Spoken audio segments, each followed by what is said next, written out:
Hey, I'm going to try to save you from the same credit card scam that has bit us a few times over the past month.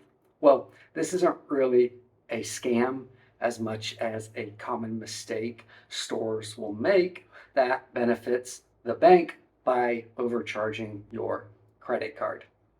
I've mentioned this before, but if you need pesos in Mexico, use a bank ATM. It will give you the best conversion rate. And when the ATM pops up the question asking if you want to convert the pesos to dollars and you want them to do that for you, then press no. This is an unnecessary upcharge of 6 or 7%. The credit card scam is similar to this conversion strategy, except you have less control when the salesperson is holding the handheld credit card terminal and swiping the card for you. I know for a fact that we've been charged in dollars and not realized it until it was too late.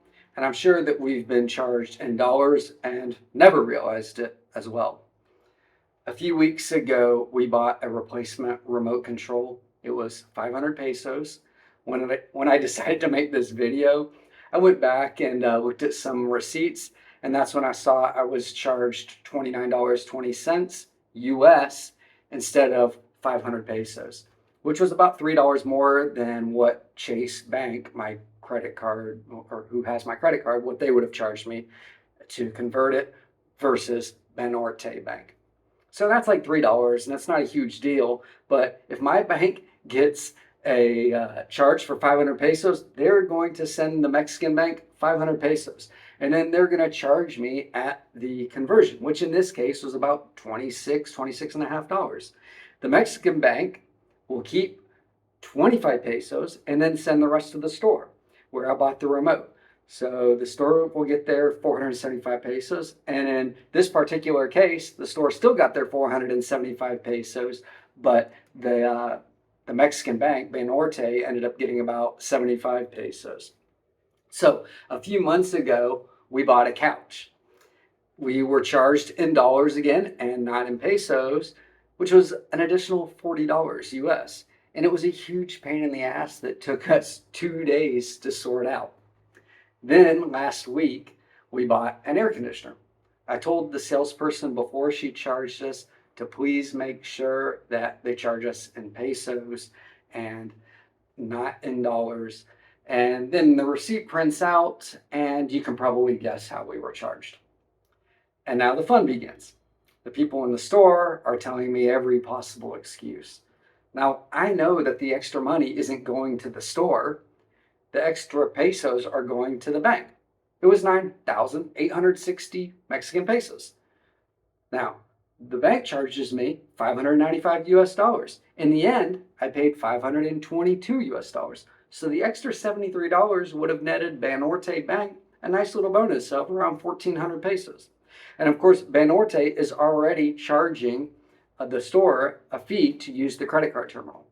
But first, I have to convince the store employees that the cost should be in pesos, that it's not the conversion that my bank did, that it's not because my bank will only allow charges in US dollars, and that the dollar amount being printed on the receipt is not just a helpful conversion for the customer, and that I am being charged way more than I should be for the air conditioner.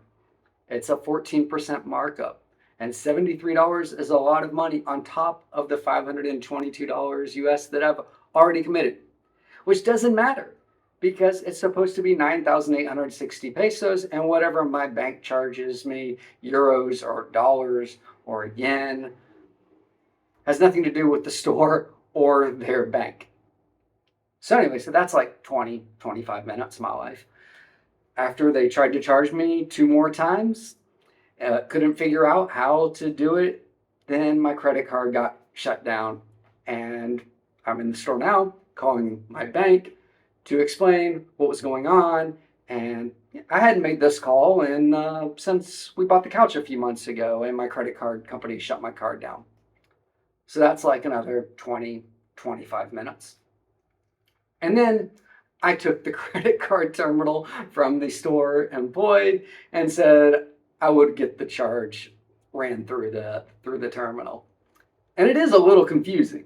The terminal, realizing my credit card is not a Mexican credit card, brings up a screen that says in English, press the green button for US dollars and the red button for pesos.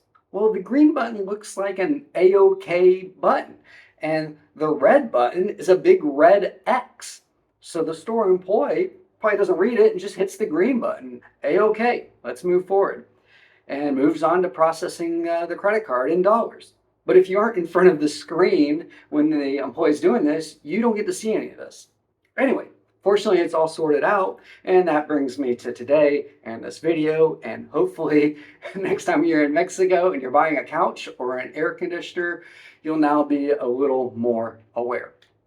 And one more thing. I mentioned before that I know that we've been overcharged and not realized it until it was too late. We also know for a fact that we have gotten a bill and realized that we were undercharged. So it's easy to feel like that we're being taken advantage of as foreigners when something is more than we expect or more than it should be. But in these overcharge cases, the store isn't benefiting at all. And when a store undercharges us, they are definitely losing out. So, of course, we don't want to get overcharged, but also we don't want anyone to accidentally give us something that we didn't pay for. All right, hopefully that helps. That's all I've got. Thanks for watching.